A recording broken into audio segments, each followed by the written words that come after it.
Next દાખલો જે છે છઠ્ઠો 7.2 નો છઠ્ઠો દાખલો, એમાં તમને સમાંતર બાજુ ચતુષ્કોણના શિરોબિંદુ આપેલા છે.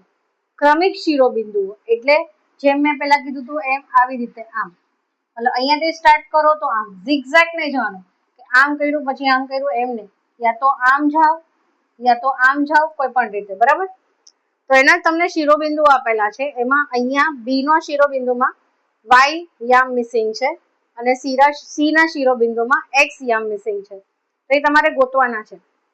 હવે જો મેં આની પહેલા પણ કીધું હતું ઉદાહરણના દાખલામાં કે આ આપણને ખબર છે કે ગુણોત્તર વાળા પાઠમાંથી આપણે કરીએ છીએ, એટલે આપણે ગુણોત્તરનું સૂત્ર વાપરીને કે મધ્યબિંદુનું સૂત્ર વાપરીને આ મિસિંગ યામ ગોતી લેશું. પણ જે ડિસ્ટન્સ ફોર્મ્યુલા, જે વિભાજન સૂત્ર આપણે કર્યું રૂટ વાળું, x1 plus x2 minus x1 નો વર્ગ વત્તા y2 માઇનસ y1 નો વર્ગ, ઈ વાળા સૂત્રથી પણ તમે આ ગોતી શકો છો. કારણ કે સમાંતર બાજુ ચતુષ્કોણની સામસામેની બાજુઓ સરખી હોય છે, તો તમે ઈ વિભાજન સૂત્રથી પણ આના યામ તમે ગોતી શકો છો.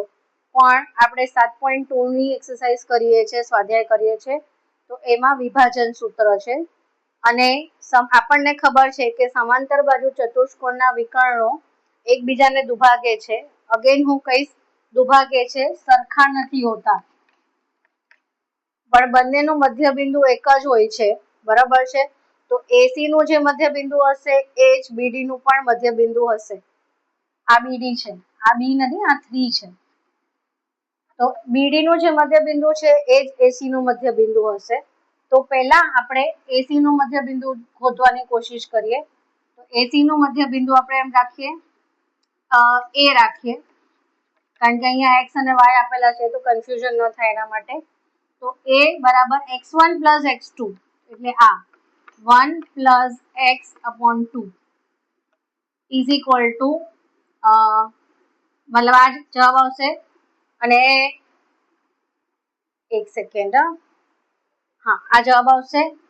હવે બી ગોતશું, y1 પ્લસ y2 અપોન 2, તો 2 પ્લસ 6 અપોન 2, તો 6 ને 2 8 ના છેદમાં 2, તો 4.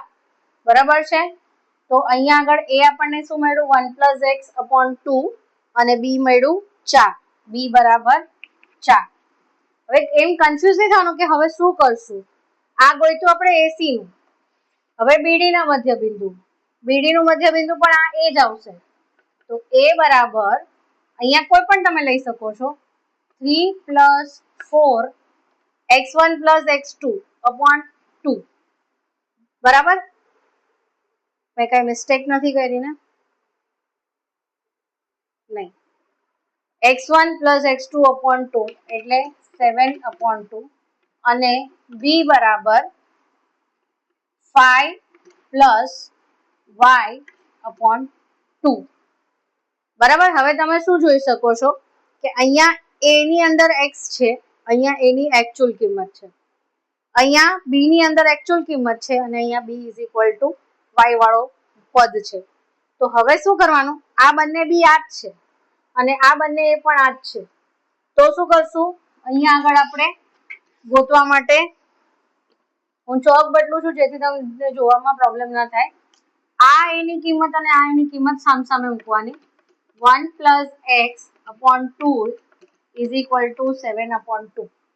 કારણ કે આ પણ આ જે છે અને આ પણ આ જે છે, પણ રેખાખંડ જુદા જુદા છે. બરાબર છે? હવે જો નીચેનો 2 2 કટ કરી નાખો, કારણ કે તમે ઉપર નીચે લઈ જશો એટલે છેદ ઉડી જ જવાના છે. તો x is equal to 7 minus 1, x is equal to 6. એટલે આ x ની કિંમત આવી 6. સેમ એવી રીતે આ b ની કિંમત અને આ b ની કિંમત સરખી હશે. તો 4 is equal to 5 plus y upon 2. હવે આમાં નીચે કાંઈ નથી એટલે તમે છેદ નહીં ઉડાડી શકો, એટલે આને ઉપર લઈ જવું પડશે. 4 ગુણ્યા 2 5 વત્તા y, 8 is equal to 5 plus y, 8 minus 5 is equal to y, y is equal to 3. તો અહીંયા y ની કિંમત શું આવી? આ 3 અને x ની કિંમત 6. ચેક કરી લેજો રાઈટ છે કે નહીં. નેક્સ્ટ દાખલો છે, એની અંદર શું આપ્યું છે કે એબી જે છે ને એ વર્તુળનો વ્યાસ છે. હવે તમને યાદ કરાવી દો, કદાચ યાદ ન હોય તો. વ્યાસ એટલે કેન્દ્રમાંથી પસાર થતી જીવા, જે ત્રિજ્યાથી ડબલ હોય. આ વર્તુળનું કેન્દ્ર છે, તો કેન્દ્રથી વર્તુળ સુધીની જે લંબાઈ હોય એને ત્રિજ્યા કહેવાય. તો આ એક ત્રિજ્યા, આ બે ત્રિજ્યા, આ બે ત્રિજ્યા મળીને શું થાય? વ્યાસ, જેને ઇંગ્લિશમાં આપણે કહેવાય ડાયામીટર. બરાબર? તો ડી નું સૂત્ર શું હોય? 2r. તો જ્યારે આ જે વ્યાસ હોય એના માટે કેન્દ્ર જે છે ને એ મધ્ય બિંદુ હોય. શું હોય? મધ્ય બિંદુ હોય. તો આપણને એબી એ વ્યાસ આપેલો છે, રાઈટ? એની અંદર આપણને બી વર્તુળનું કેન્દ્ર આપેલું છે. શું આપેલું છે? નહીં, સોરી, વર્તુળનું કેન્દ્ર આપેલું છે, જેને આપણે ઓ લખીશું, અને બી આ પોઈન્ટ છે. તો 2 અને -3 છે. ઓ ના યામ શું છે? 2 અને -3. અને બી ના યામ શું છે? 1 અને 4. 1 અને 4. તો તમારે એ ના યામ શોધવાના છે. હવે જો એકદમ તમે આમ દાખલો પેલા જોશો ને તો તમને થશે કે હાયલા આમાં શું કરવાનું છે, કે ખબર નથી પડતી. અગેન આમાં પણ તમે અંતરસૂત્રના ફોર્મ્યુલાથી કરી શકો છો. OA બરાબર OB નો ફોર્મ્યુલા લખીને O square is equal to OB, OA square is equal to OB square. બરાબર? પણ અગેન આપણે 7.2 ની એક્સરસાઇઝ કરીએ છીએ વ્યાસ વિભાજનના સૂત્રવાળી. તો O ને મધ્ય બિંદુ લઈને, કેન્દ્ર જે હોય વ્યાસનું મધ્ય બિંદુ હોય. બરાબર? તો મધ્ય બિંદુના સૂત્રથી આપણને એના યામ મળી જતા હોય, તો આપણે લાંબુ કોઈ વસ્તુ કરવાની જરૂરત નથી. સમજાય છે? તો આમે ખાલી તમને સમજણ, આ બધું સમજણ માટે છે કે તમને યાદ ન હોય તો યાદ આવી જાય કે વર્તુળની અંદર ત્રિજ્યા હોય, જીવા હોય અને વ્યાસ હોય. તો જીવા એટલે શું? તો વર્તુળના કોઈ પણ બે બિંદુઓને જોડતો રેખાખંડ. તો વ્યાસ શું છે? સૌથી મોટી જીવા. કઈ જીવા? જે કેન્દ્રમાંથી પસાર થાય છે. તો એવી જીવા શું કરે છે, જેને આપણે વ્યાસ કહે છે, કેન્દ્રમાંથી પસાર થાય છે, એટલે એને આપણે સ્પેશિયલ નામ આપેલું છે, વ્યાસ.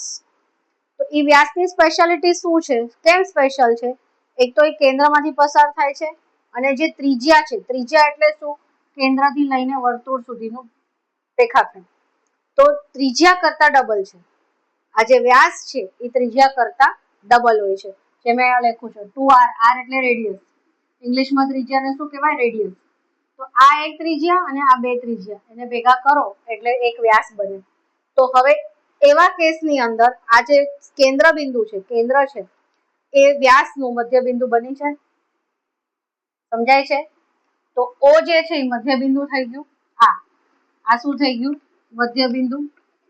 હવે મધ્ય બિંદુના સૂત્રનો ઉપયોગ કરી, એટલે x1 + x2 નો ઉપયોગ કરી આપણે આ ગોતી શકીશું. તો આ ગોતવાનું છે આપણે. મધ્ય બિંદુના યામ આપી દીધા છે, એટલે આપણે શું કરીએ છીએ? મધ્ય બિંદુનું સૂત્ર શું છે? x is equal to x1 + x2/2. તો આની અંદર આ આપી દીધું છે 2. x1 ગોતવાનું છે. x2 શું છે? 1/2. હવે આ 2 ને 2 4, 2 ને 2 4 મતલબ 2 દુ 4. x1 + 1 4. આ 1 ને આ બાજુ લઈ જાઓ is equal to x1. x1 બરાબર 3. એટલે a નો x યામ શું આવ્યો? 3. એવી જ રીતે y યામ શોધો. તો y is equal to y1 + y2/2. તો y આપી દીધું છે આપણને. શું છે? -3. y1 શોધવાનું છે, જે a નું y યામ છે. y2 શું છે? તો આ b નું લેવાનું. 4/2. અગેન આ બંનેનો ગુણાકાર -3 × 2 ઇઝ ઇક્વલ ટુ y1 + 4. -6. પછી આ 4 ને બી આ બાજુ લઈ જાઓ એટલે -4 થઈ જશે. તો y1 ઇઝ ઇક્વલ ટુ -10. બધા જવાબ ચેક કરજો બચાવો, જેથી કરીને મારી ભૂલ હોય તો મને પણ સમજાય. હું બી ચેક કરું જ છું, પણ ક્યારેક ન ધ્યાનમાં આવે તો તમારે ચેક કરતા રહેવાના.